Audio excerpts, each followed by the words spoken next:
from their honeymoon to move into their tiny new flat.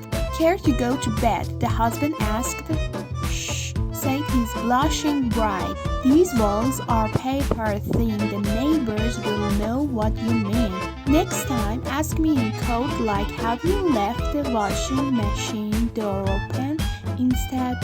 So the following night, the husband asks, "I don't suppose you left the washing machine door open, darling?" "No," she snapped back. "I definitely shut it." Then she rolled over and fell asleep. The next morning, she woke up feeling a little frisky herself, so she nudged her husband and said, "I think I did leave the washing machine door open after all." "Don't worry," said the man. "It was only a small load, so I did it by hand."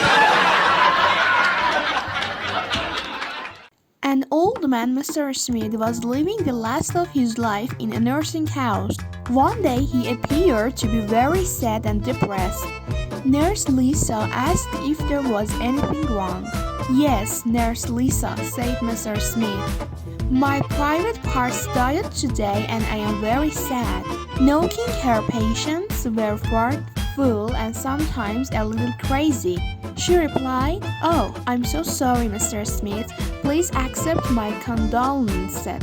The following day, Mr. Smith was walking down the hall with his private parts hanging out of his pajamas when he met Nurse Lisa. "Mr. Smith," she said, "you shouldn't be walking down the hall like that. Please put your private parts back inside your pajamas."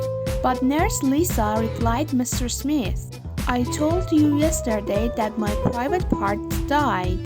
"Yes, you did tell me that, but why are they hanging out of your pajamas?" asks Nurse Lisa. "Well," he replied, "today's the wee-wee." Terry was talking to his friend at the bar and said, "I don't know what to get my wife for her birthday. She has everything, and besides, she can't afford to buy anything she wants, so I'm stuck." His friend said, "I have an idea. Why don't you make up a certificate saying she can have 60 minutes of great eggs? Anyway, she wants it. She'll probably be thrilled." Terry decided to take his friend's advice.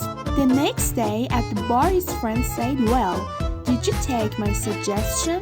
"Yes, I did," Terry replied. "Did you like it?" "Oh yes," she jumped up, thanked me, kissed me on the forehead, and ran out the door yelling, "I'll be back in an hour."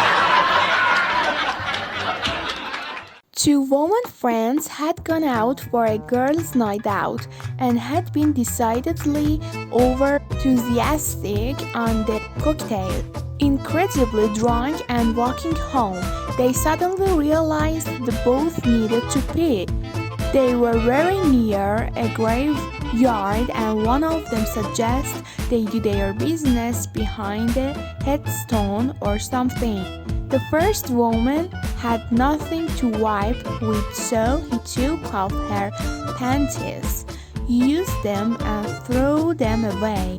Her friend, however, was wearing an expensive underwear set and didn't want to ruin her, but was lucky enough to salvage a large from a bird that was on a grave and proceeded to wipe herself with it.